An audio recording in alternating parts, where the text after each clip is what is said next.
isla waqtigaas aniga iyo Butco iyo Carly waxaan gaarnay qolka cadeemaha ee saldhigga booliska. halkaasi waxaan ku aragnay isla gaarigii vaanka ahaa ee loo adeegsaday afduubkii Herman Swarlich. Butco si degdeg ah ayuu sawir ugu qaaday raad kab ah oo ku yaalay dhabarka gaariga. dhawaaqa kaamirada ayaa aniga iyo Carly naga argagixiyay. isla waqtigaas Gabby waxay nagu aragtay shaashadaha kaamiradaha amniga. waxay isla markiiba fahamtay waxa aan sameynaynay, sidaa darteed waxay si xooggan u bilowday inay buunkeeda u garaacdo si ay aabaheed u mashquuliso. qorshaheeduna wuu guulaystay, sidaas ayaan uga badbaadnay in nala qabto. intii aan cadeemaha baaraynay ayaan aragnay calaamad yaab leh oo gudaha faanka lagu xardhay. Carly wuxuu qaatay warqad iyo qalin, wuxuu ku sameeyey nuqul calaamadaas. ereyga Stick ayaa ka soo muuqatay warqadii. markii hore midkeenna ma fahmin waxa uu ereygaasi ka dhigan yahay, laakiin si lama filaan ah Butco ayaa wax muhiim ah xasuustay. wuxuu sheegay in aabihii Herman xarafka uu u qori jiray si lamid ah kan calaamada faanka ku xardhan. taasi waxay nagu kordhisay shaki ah in Herman isagu ka tegay tilmaamtaas. si lama filaan ah ayaa ay booliis oo aad u khatar badan yimid, wuxuuna bilaabay inuu si xanaaq leh u ciyo. saddexdeedii aad ayaan u baqnay. isla markaas Gabby ayaa timid iyadoo sidita bulsi sausages, waxayna bulsigii ku mashquulisay eygii. waxaan naga faa'iidaysanay fursadaas. aniga Butco iyo Carly si degdeg ayaan ugu baxsanay goobta. markii aan ugu dambeyn ku laabtay qolkayga dugsiga, nalalkii ayaa si lama filaan ah u shidmay. halkaasina waxaa fadhiyay Mr. Powlin. wuxuu iga codsaday inaan fariisto, kadib wuxuu bilaabay inuu iga wareysto dhaqankayga. wuxuu horey u ogaaday inaan markale dhibaatooyin ka dhex wado dugsiga sidii aan horey ugu samayn jiray dugsiyadii hore. ugu dambeyn wuxuu isiiyey digniin adag. wuxuu ii sheegay haddii aan markale qalad sameeyo ay cawaaqib xun ka dhalan doonaan. maalintii xigtay Carly ayaa igu soo booday aniga iyo Butco marinka dugsiga, isagoo dhoola cadeynaya ayuu nagu tilmaamay koox baarayaal ah. laakiin aniga iyo Butco isla markiiba waan diidnay. waxaan u sheegnay inaan koox ahayn. isla markaas Gabby ayaa timid, waxayna nagu canaanantay jabintii saldhigga booliska. kadibna waxayna weydiisay waxa aan halkaas ka ogaanay. markii hore waan diiday inaan wax xog ah la wadaago, laakiin ugu dambeyn Gabby way igu qancisay.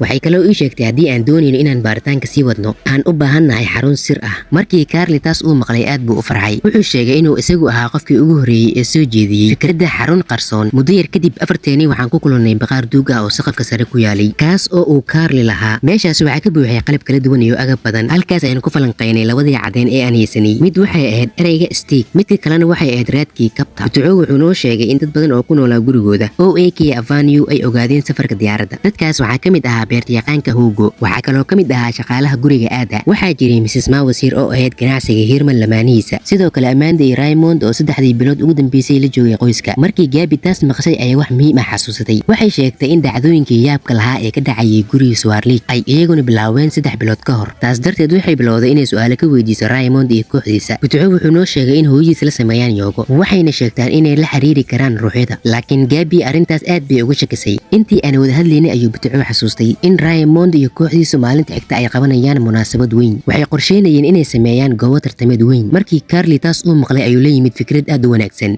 wuxuu noo sheegay hab lagu aqoonsan karo raadadka kabaha iyadoo la adeegsanayo balaastiig khafiif ah iyo buufin silikooni ah. isla markiiba waxaan tijaabinay qorshihii Carly. Gabby waxay si guul leh ugu samaysay nuqul raadadkii kabaha. hadda hal dhibaato oo keliya ayaa noo hartay, waa sideen ku geli lahayn munaasabadda. Butco wuxuu noo sheegay in casuumaadaha lagu soo diro email. markii Carly taas uu maqlay ayuu si kalsooni leh u yiri in uu si fudud u geli karo nidaamkooda, laakiin qorshaha xigay aad buu ii dhibay. si aan gudaha u galo waxay ahayd inaan isku ekeysiiyo haweeney sharaf leh oo lagu magacaabo Shushu. markii aan maqlay arrintaas wajigay waxaa ka muuqday niyad weyn. maalintii xigtay waxaan bilownay diyaarinta howlgalka banaanka guriga Butco. Gabby waxay wajigay marisay qurxin make up, waxay iga dhigtay inaan u ekaado gabar. intii aan isdiyaarinaynay ayaan wada sheekeysanaynay. waxaan ugu waramay aabahay, waxaan u sheegay inuu naga tegay anigoo 5 jir ah. waalkamaankaygii waa xasuusta kaliya ee iga haray. waxaa weli ku jiray heesihii quruxda badnaa ee uu aabahay hooyaday u dooran jiray.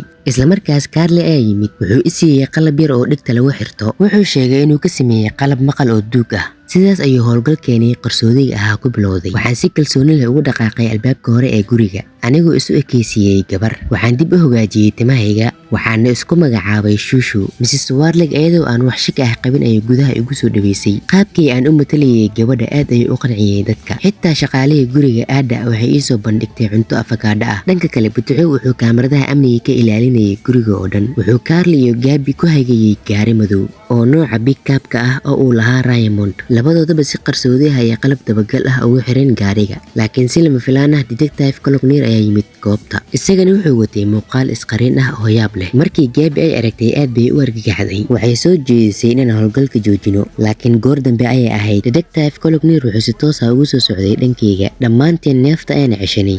Waxaan ka baqnay inuu markiiba i garto. Nasiib wanaag arrintu si fiican ayay ku dhamaatay. Wuu ila gacan qaaday oo kaliya, kadibna jidkiisii ayuu sii watay. Dhammaanteen si weyn ayaan u nafisnay. Muddo yar kadib Mrs. Warlick waxay martidii oo dhan isugu yeertay qol weyn oo shumacyo lagu shiday. Waxay sharaxday sida kulanka ruuxiga ah u dhici doono. Intii ay dadka la hadlaysay ayaan si xeelad leh iska dhigay inaan cuntadeedii daadiyay. Markii aan dugay ayay si qarsoodi ah dhulka ugu kala bixiyay baca balaastig ah. Dibadda cimiladu si lama filaan ah ayay isu beddeshay. Daruuro madow ayaa cirka qariyay. Hilaac iyo onkod xooggan ayaana hawada ka yeeray. Taasina waxay goobta siisay jawi cabsi leh. Markii qof walba fariistay Mrs. Warlick waxay soo bandhigtay Raymond iyo kaaliyihiisa Amanda. labadoodaba waxay hortooda ka soo muuqdeen martida. Isla markii uu yimid Raymond wuxuu sheegay inay goobta ku jiraan dad aan la casuumin. Markaas Mrs. Warlick waxay Detective Colognir u soo bandhigtay inuu yahay saaxiib qoyska ka tirsan oo lagu magacaabo Calamir. Anigana waxay ii soo bandhigtay haweeney ruuxiyada xiiseesa oo la yiraahdo Shushu. Kadib Raymond wuxuu bilaabay xafladiisii qarsoodiga ahayd. Isaga iyo Amanda si tartiib ay ugu dhex socdeen martida. Hal mar Amanda ayadoo aan ogeyn ayay ku istaagtay balaastigii aan dhulka dhigay. Butcow ayaa isla markiiba arrintaas u sheegay Carly iyo Gabby. labadoodaba si qarsoodi ay dabaqa sare u aadeen. Waxay baareen boorsadii Raymond. Halkaas ayay ka heleen in magaciisa dhabta uu yahay Atto Bersac. Dhanka hoose Raymond wuxuu si taxaddar leh ugu fogaanayay inuu ku istaago balaastigii dhulka yaalay. Isagoo iska dhigay inuu galay xaalad ruuxi ah, ayuu sheegay inuu fariimo ka helayo ruuxa Herman, laakiin si lama filaan ah dhibaato qosol badan ayaa dhacday. Butcow wuxuu cunay cunto afakaadho ah oo aad u badan. Taas ayaana calooshiisa si xun u xanuunjisay. Wuxuu si degdeg ah ugu orday musqusha dabaqa sare. Waxyar kadib waxaa gudaha musqusha ka soo baxay buuq aad u weyn. Buuqaas ayaa hakiyay xafladii oo dhan. Raymond isla markii dhulka ayuu isku tuuray, wuxuuna si rawaayad ah u sheegay in tan ay tahay calaamad ka timid dunida ruuxida. Muddo yar kadib ayuu mar kale istaagay. Ugu dambeyntiina wuxuu ku istaagay balaastigii aan dhulka dhigay. Markii aan taas arkay gudaha ayaan si qarsoodi ah ugu farxay, sababtoo ah qorshahayga si fiican ayuu u shaqeeyay. Laakiin Detective Colognir ayaa arkay dhowlacadiinteeda. Waxaan si degdeg ah ku marmarsiyooday. Waxaan u sheegay inaan ku faraxsanahay in Raymond uusan waxba ku noqon. Markii howlgalkeenu dhammaaday ayuu Butcow noo sheegay inuu guuleystay. Kadib qof walba jidkiisii ayuu u dhaqaaqay. Markii aan ku laabtay dugsiga hoyga, fiidkii waxaan aqriyay buug ka hadlaya farsamooyinka Shalon. Subaxdiina waxaan bilaabay inaan ku tababarto qaar ka mid ah farsamooyinkaas. Isla markaas Mr. Bowlen ayaa i arkay. Wuxuu igu ammaanay inaan ugu dambeyn la qabsanayo nolosha dugsiga. Kadib aniga iyo isaga ayaan kaftan ahaan ugu tartanay orodka ilaa hoyga ardayda. Dhanka kale Butcow iyo Carly waxay la socdeen qalabkii dagaalka. Aniga iyo Gabby waan ku biirnay. Dhammaanteen waxaan isbarbar dhignay raadadkii kabaha ee xafladda iyo raadadkii laga helay gaariga afduubka, laakiin labadii raad isma waafaqin. Isla markaas Carly ayaa dareenkeena u jeediyay qalabkii dabagalka. Calaamadii waxay istaagtay meel lagu magacaabo Steakhouse. Markii aan magacaas maqalnay ayaan wax fahnay. Waxaan garwaaqsanay in markii Herman uu ereyga steak ku xardhay vaanka, uu laga yaabo inuu tilmaamayay meeshaas. Hadda waxaan hubinay inaan helnay caddeyn muhiim ah. Afarteeni waxaan go'aansanay inaan ka maqnaano fasalka. Waxaan si toos ah u dhaqaaqnay Steakhouse. Muddo yar kadib waxaan halkaas ku gaarnay baaskiiladeena. Meel u dhow halka dabagalkii qalabka uu istaagay ayaan ku qarinay baaskiiladii. Kadib waxaan si taxaddar leh u bilownay inaan goobta ilaala ka galno. Wax yar kadibna waxaan aragnay Amanda, laakiin markaan waxay ku hadlaysay luqad gabi ahaanba ka duwan tii hore. Carly isla markiiba codkeeda ayuu ka duubay telefoonkiisa. Markii Amanda tagtay ayuu Carly falanqeeyay duubista. Wuxuu noo sheegay inay ku hadlaysay luqadda Hakka. Waa lahjad Shiinees ah oo si gaar ah ula xiriirta wadaadada Shalon. Markii aan taas maqalnay, afarteeni waxaan hubinay inaan ku socono wadadii saxda ahayd. Waxaan helnay sabab adag oo aan uga shakino Raymond iyo kooxdiisa. Dhanka kale afduubayaashu waxay Herman Warlick siiyeen nuqul ka mid ah wargeyska maanta.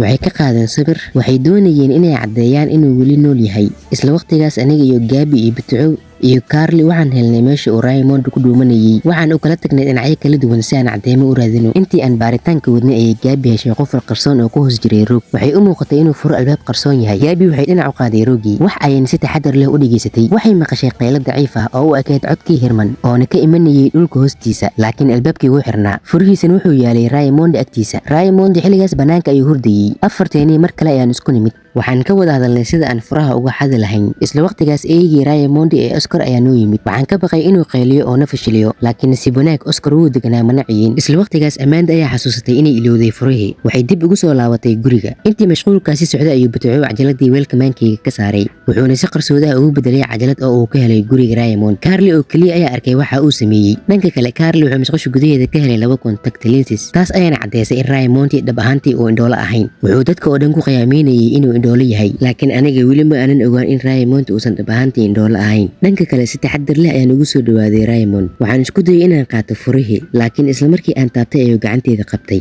Isla waqtigaas Carly ayaa banaanka u orday. Wuxuu Gabby u sheegay in indho la'aanta Raymond ay ahayd been. Daqiiqado yar kadib Butcow ayaa isna nagu soo biiray. Isla markaas Amanda ayaa iyaduna timid. Dhammaanteen ayaan hal meel ku kulannay, aniga, Butcow, Gabby iyo Carly. Waxaan ku eedeynay Raymond iyo Amanda inay afduubeen Herman. Waxaan ku adkaysanay inuu Herman ku xiran yahay albaabka qarsoon ee dhulka hoostiisa ah, laakiin si la yaab leh Raymond iyo Amanda wax cabsi ah ma muujin. Halkii ay ka biqi lahaayeen ayagaa booliska wacaybo. Daqiiqado gudahood Detective Colognor ciidankiisii ayaa yimid. Raymond wuxuu sheegay inuusan weligiis gelin albaabka qarsoon ee dhulka hoostiisa ah. Detective Colognor wuxuu kaaliyihiisa Benerta ku amray inuu jibiyo albaabka, laakiin Benerta wuu ku guuldareystay. Ugu dambeyn Gabby ayaa albaabka furtay. Dhammaanteena neefta ayaan cashanay anagoo gudaha eegayna, laakiin gudaha waxba kuma jirin. Qolkii oo dhanna wuu marnaa. Markii ay taas arkeen Raymond iyo Amanda way dhoola cadeeyeen. Waxay sheegeen inay isjecel yihiin oo kaliya, waxayna ku adkaystay inay wax lug ah ku lahayn dembiga. Detective Colognor aad buu u xanaaqay. Wuxuu dhammaanteena nagu qaaday gaarigiisa, wuxuuna dib noogu celiyay dugsiga. Markii aan dugsiga gaarnay, maamulaha Mrs. Mawlir Barilo aad bay uga carootay wixii aan sameynay. Si kastaba ahaatee, aniga, Gabby, Butcow iyo Carly waxaan weli aaminsanayn inaan runta aad ugu dhaweyn. Laakiin Detective Colognor ayaa noo sheegay xog weyn. Wuxuu sheegay in raadkii kabta ee laga helay gaarigii afduubka uu lahaa George. Intaas kuma ekaan. Wuxuu sheegay in dharkii loo adeegsaday afduubka ee laga helay aqalkii George ee ku yaalay Haarada Wayga. Wuxuu kaloo sheegay in wicitaankii madax furashada la dabagalay. Codkii telefoonka laga maqlayayna laga aqoonsaday inuu ahaa George. Markii aan taas maqalnay, aniga, Gabby iyo Carly waxaan wada eegnay Butcow. Ma aanan fahmin sababta xogtaas muhiimka ah naga qariyay. Mr. Bowlin oo ilaa waqtigaas aamusnaa ayaa ugu dambeyn hadlay. Wuxuu sheegay inuu naga niyad jabay dhammaanteena, gaar ahaan aniga ayuu zaid ii canaantay. Xaaladdu waxay kasii dartay markii maamulaha iga xanaaqay. dembiga oo dhanna dusheeda ayuu saaray. Anigoo xanaaqsan oo qalbi jaban ayaa qolkeygii ku laabtay. Waxaan bilaabay inaan alaabteedii xirxirto. Muddo yar kadibna Butcow ayaa ii yimid si uu ii raalgeliyo, laakiin waan diiday inaan dhageysto. Waxaana dib ugu celiyay telefoonkii cusbaa uu isiiyey. Waxaan si cad ugu sheegay in dhibaatooyinkayga oo idil ay isagoo ka bilowdeen. Sidaas ayay kooxdeennii u kala tagtay. Aniga waxaan u baxay dhanka guriga. Carly isagoo murugaysan ayuu iga daawanayay goobtiisii qarsoonayd. Gabby waxay la tagtay aabaheed. Butcow isagoo murugula ayuu ku fariistay gaariga aabihii. Subaxii xigay Carly oo habeenkii oo dhankiiska ka shaqaynayay ayaa digniin ku toosay. Qalabkii dabagalka ayaa muujiyay in goobtii la bedelay. Calaamaddu waxay hadda u dhaqaaqaysay warshadii duuga ahayd. Carly hal ilbiriqsi ma lumin. Wuxuu qaatay boorsidiisii wuxuuna isla markaas u dhaqaaqay halkaas. Dhanka kale Butcow wuxuu eegayay sawirro badan. Sidoo kale wuxuu isku dayay inuu isoo waco, laakiin wuxuu xasuustay in telefoonkaygii uu isaga weli hayo. Kadib wuxuu wacay Gabby, laakiin waxay ku mashquulsanayd tababarka kooxda muusiga. Mana aysan qaban telefoonka. Dhankaygana waxaan joogay goobta lagu ciyaaro stage-ka. Butcow halkaas ayuu igu yimid. Weli waan ka xanaaqsanaa, mana aan dooneynin inaan si fiican ula hadlo. Laakiin isma uusan dhiibin. Wuxuu i tusay sawir uu ku qornaa ereyga stage oo ku yaalay agabka Mr. Bowlin. Markii aan taas arkay, waxaan dareemay in kiisku mar kale jihadiisii isbedelayso.